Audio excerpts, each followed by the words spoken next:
नवीन जुगर जवनिका पड़ी पुणी विजु जनता दल में पड़ी पूर्णछेद आरंभ होईछि भारतीय जनता पार्टीर नुआ मंत्रिमंडल को नहीं नुआ शासन व्यवस्था ओडिशावासी समस्ते हुए तो परिवर्तन चाहिए किंतु केबे भी सहजरे नवीन पट्टनायक हठात परिवर्तन को ग्रहण करा जाई पारु नाही। सीधा सड़क आपण मैंने जमी देखुं प्रति जगार मान्यवर मुख्यमंत्री नवीन पट्टनायक को जो सम्मान जो श्रद्धा तांकर जो व्यक्तित्व जेते तारीफ कले मध्य निश्चिंत भाव ताहा कम पड़िजिवो। किंतु प्रश्नवाची सृष्टि होईछि नवीन को बिना कौन भारतीय जनता पार्टी ओडिशा रे जो व्यवस्था भी चालू करिया पाई चाहुछंती चाहा चालू हेई परिबो कि आपण माने कमेंट करिवे।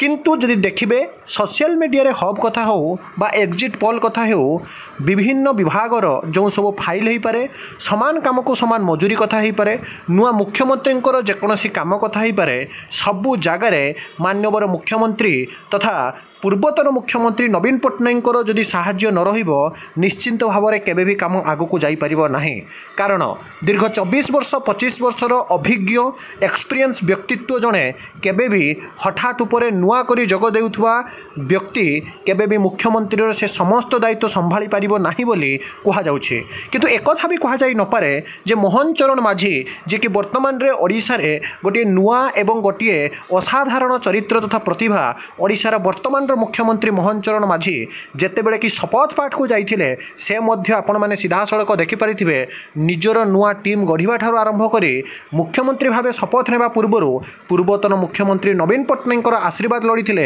एवं समस्ते मिलमिशि काम करने कथा कही। तेज समान कथना मध्य आपण माने देखिबे गतकाली मोहन चरण माझींकर टीम गठन सरी अर्थ जल परी बड़ बड़ गृह विभाग परी बड़ बड़ विभाग को निज हाथ में रखिंट वर्तमान मुख्यमंत्री मोहन चरण माझी एवं अन्य विभाग मध्य बांटी देइछंती। किंतु पूर्वतन मुख्यमंत्री नवीन पट्टनायक हो पारती किंबा जो माने पुरुखुआ बा टाणुआ शासक माने थिले जो माने कि प्रकृत में भल थिले सेमानंक बिना केबे भी शासक दल आग को जाई पारिबो नाही बोली कहिले अत्युक्ति हेबो नाही। दिल्ली रे जेमिति राजनीति चालू सरकार जेमिति आग को जानतु किंतु राज्य राजनीति केबे भी समान होबो नाही बोली एक कथा स्पष्ट भाव में विद्यमान। तमाम घटना मध्य कहा जाई पारे जे राज्य रे नवीन पट्टनायक भली असाधारण व्यक्तित्वंकर साहाय्य बिना आशीर्वाद बिना केबे भी ओडिशावासी आग को जीवा हुए तो अत्यंत पक्षे कष्टकर हो पड़ो। जेते दिन पर्यंत समस्ते नवीन पट्टनायक जो भली चलीथिला कार्यक्रम जो भली उदार चेतना जो भली व्यक्तित्व निश्चिंत भाव में